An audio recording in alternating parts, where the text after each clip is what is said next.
பாத்தீங்கன்னா தமிழ் வாழ்கன்னு எடுத்துக்காங்க, அதே தெலுங்கு படத்துல தெலுங்கு வாழ்கன்னு எடுத்துக்காங்க. வரலாற்றை மாற்றி எழுதக்கூடிய வேலையை செய்கிறார்கள். இதை நீங்க எப்படி பாக்குறீங்க? வியாபாரி என்ன சொல்லிச்சு செய்வான்.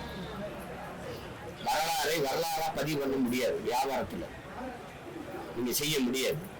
பொன்னியின் செல்வன் ஒரு படம் பார்த்தீங்க, அதுதான் என் பாட்டனுடைய வரலாறா நீங்க நம்புறீங்களா? அது ஒரு புதினம், இலக்கியம், புராணங்கள், இதிகாசங்கள் பொய் பேசும். வரலாறு பொய் பேசாது, பொய் பேசக்கூடாது. உள்ளது உள்ளபடியே பதியணும். இவர்கள் ஆந்திராவில படம் வெளியிடும்போது நாங்க இந்தியை எதிர்த்தோம்னு போட முடியாது. புரியுதா உங்களுக்கு? நீங்க இந்தி வெளியேறலாம் சொல்ல முடியாது.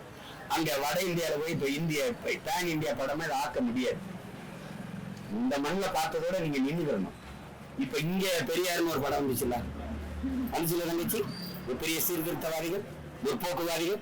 ஆந்திராவில் அந்த படம் வெளியாகும் போது ராமசாமி நாயக்கர் வந்துச்சு. அப்படி வந்துச்சு. எப்படி வந்துச்சு? எப்படி சாட்ட எப்படி? ஆமா. அப்ப அதெல்லாம் அது பேசிக்க கூடாது, அதை விட்டுறணும். இப்ப வட இந்தியாவில போய் இந்திய எதிர்ப்பு போராடுறதுன்னா அவன் தாய்மொழி எதிர்த்து போராடின படத்தை கொண்டு அவன் வெளியிடுவான். அதங்கச்சி அதை விட்டுணும். அது ஒரு திரைக்கடைங்கிறது இன்னைக்கு வர்த்தகம் ஆயிடுச்சு. இந்த மைக் மாதிரி ஒரு சிறந்த மைக் இல்ல, இதை வாங்கி கேளுங்க. நீங்க அங்க இருந்தாலே இங்க கேட்கும். பேசித்தான் விற்கணும். என்னப்பா பெரும் முதலீடு, அதுல இழப்போடாம இருக்கணும்னு நினைப்பாங்க. அதை போய் கருத்தாடி பேசிக்கணும். படம் தான் ஒரு பொழுதுபோக்கு வாழ்க்கையில இருக்குது. பொழுதுபோக்கே வாழ்க்கை இல்லை. அதை முதல்ல எல்லாரும் பிள்ளைகள் சொந்தங்கள் புரிஞ்சுக்கணும். வாழ்க்கையில கொஞ்சம் பொழுதுபோக்குன்னு இருக்கு. கொஞ்ச நேரம் ஒரு கலை இலக்கியத்தை பார்ப்பது போடுவது இருக்குது. வாழ்க்கையே பொழுதுபோக்கு. அவ்வளவு முதன்மைத்தோடு கொடுக்க வேண்டியது. இந்திய பேசுற பராசக்தியை தணிக்கை சார்ந்து கிடைச்சது. ஆனா ஜனநாயகம் காலையில தாண்டி கொடுக்கலாம். மாலையில வந்து கடை அது தெரியல. விருப்புக்கு இயங்கும். இப்ப நான் நடிச்ச அடங்காதே என் தம்பி சண்முகம் எடுத்தா. இப்ப எங்க அண்ணன் சரத்குமார், நான் என் தம்பி ஜீவபிராசு கதாநாயகன் நடிச்சாப்ல. அவன் ஒரு காட்சி தான் நடிச்சான். அதுலயே 6-7 வெட்டு வெட்டிட்டாங்க. நீ இப்ப சொன்னல, நீ மதத்தை காத்துட்டு மனிதத்தை கொல்ல நினைக்கிற, நான் மதத்தை தவிர்த்து மனிதனை காக்க நினைக்கிறேன் அப்படின்னதை தூக்கிட்டாங்க. அதனால இப்ப ஒரு தடவை போயிட்டேன். புரியுதா? இந்த மாதிரி இதெல்லாம் அதுல 500 இடங்களை வெட்டிட்டாங்க. அவங்க அவங்களுக்கு ஏற்படைய எந்த அரசும் தன்னை புகழ்வது, தனக்கு ஆதரவாக வர கருத்துக்களை கருத்து சுதந்திரம், அதுக்கு எதிர்கருத்துக்களை அது குறவலையே நெரிக்குது. அதை பேசிட்டு வேண்டியதில்லை. அது அப்படிதான் செய்யுது. அண்ணன் எடுத்த குற்ற பத்திரிகைன்னு ஒரு படம் இருந்ததுல எப்படி கொதறி வந்ததுன்னு தெரியும். உங்களுக்கு தெரியும். மூங்கில் கோட்டைன்னு ஒரு படம் எடுத்தாப்புல ஆளாவான அது முடங்கி அதோட படம் எடுக்கவே முடியாம போயிடுச்சு. இந்த மாதிரி எல்லாம் நிறைய நடக்குது. அதுக்குள்ள என்ன இவ்வளவு தூரம் அவங்க நெருக்கடி கொடுக்குற அளவுக்கு என்ன இருக்குன்னு நமக்கு தெரியல. அதை எனக்கு நான் என்ன பாக்குறேன், நான் நேற்று மாண்புமிகு தமிழக முதல்வர் அவர்கள் இந்த ஜனநாயகன் படத்துக்கு இது நான் என்ன நினைக்கிறேன், திரையில் வர ஜனநாயகனை பத்தி நீங்க பேசுறீங்க, தரையில நிற்கிற ஜனநாயகன் நான் இருக்கேன், என்னை பத்தி நீங்க கவலைப்பட மாட்டேங்கிறீங்க. எனக்கு என்ன ஒரு சிக்கல், நீங்க நல்லா கவனிக்கணும். இந்த படத்துக்கு இந்த பொழுதுபோக்கு இவ்வளவு முன்னுரிமை கொடுக்குறீங்க. பல்வேறு ஆசிரியர் நீர்நிலையில போராடுறோம், அதை பத்தி யாரும் பேச மாட்டேங்கிறீங்க. தேர்வு வருது, தேர்வு நேரத்துல பாடம் நடத்தி பிள்ளைகளை படிப்பிக்க வேண்டிய அறிவிப்பு விட்டு ஆசான்கள் வீதியில் நின்று போராடிட்டு அவனை அடித்து தலைமுடியை பிடிச்சு வண்டியில ஏற்றி கையை கால உடைக்கிறான். அதை யாரும் பேச மாட்டேங்கிறீங்க. சம வேலை பார்க்கிறோம், சம ஊதியம் கொடுக்க ஆசிரியர் பெருமக்கள் வீதியில் நிற்கிறான், பணி நிரந்தரம் கட்டி நிற்கிறான். சேவையோட சேவை செஞ்ச மக்கள் கொரோனா நேரத்தில் அவர்கள் இன்னைக்கு தேவையில்லைன்னு சொல்லி செவிலியரை வீதியில போட்டிருக்கா, அதை பேச மாட்டேங்கிற.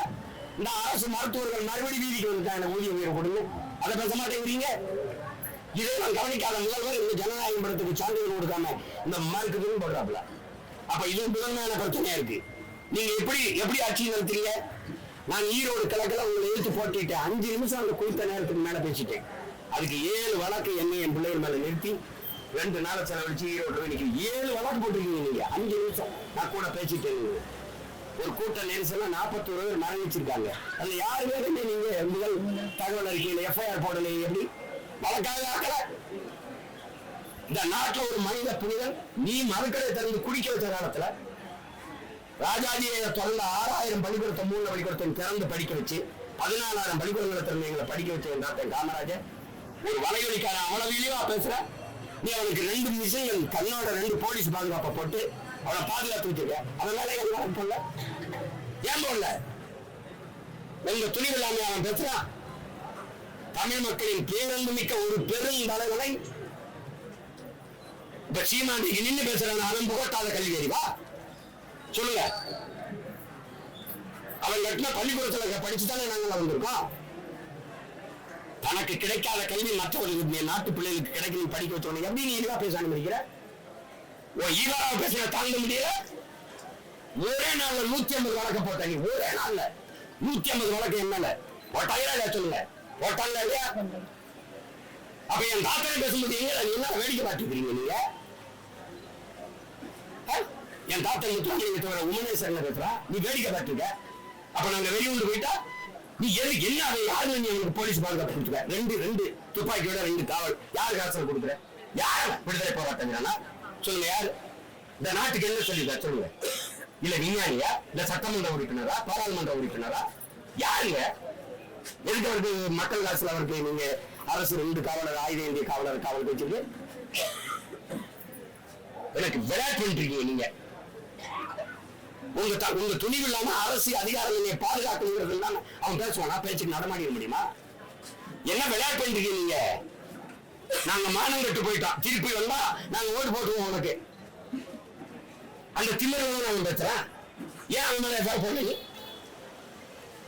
ஈவேராவை பேசுறதுக்கு ஒரே நாள்ல ஓடி ஓடி போய் வள கொடுத்த இடத்துல எல்லாம் என் மேல எஃப்ஐஆர் போட்டு என்னை கோர்ட்ல ஏத்துன நீங்க.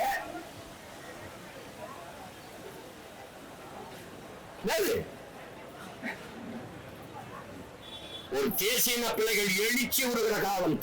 தமிழர் என்று தன்மானம் என்று கிளர்ச்சி விட்டு எழுச்சி விடுகிற காலம் இது. அடிபட்ட புலியும் அடிமைப்பட்ட இனமும் எழுச்சி வரும்போது எவனும் எதிர்க்க முடியாது. நான் என்பது நாங்க வெறும் அடிபட்ட புலி இல்ல, அடிமைப்பட்ட இனம் இல்ல. ரெண்டும் பார்த்து செய்யணும். சும்மா தேவையில்லாம வந்து அவன் பேச்சுதான். சரி, நேற்று விருதுநகர்ல வழக்கு பதிவு பண்ணி அவனை கைது பண்ணி போனீங்க. என்ன ரியாக்ஷன்? என்ன நடவடிக்கை? என் தாத்தன் தெய்வ திருமகன் உமனேஸ்வரன் சொன்னான். இவனுக்கு எப்படி தெரியணுங்க?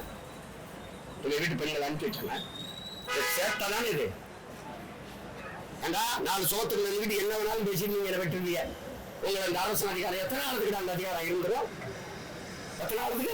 5 வருஷம், 10 வருஷம், 15 வருஷம் பார்த்தோம்டா. நிரந்தர முதல்வர் சொன்னா இங்க படுத்துக்காங்க. என்ன சிரிக்கிறீங்க?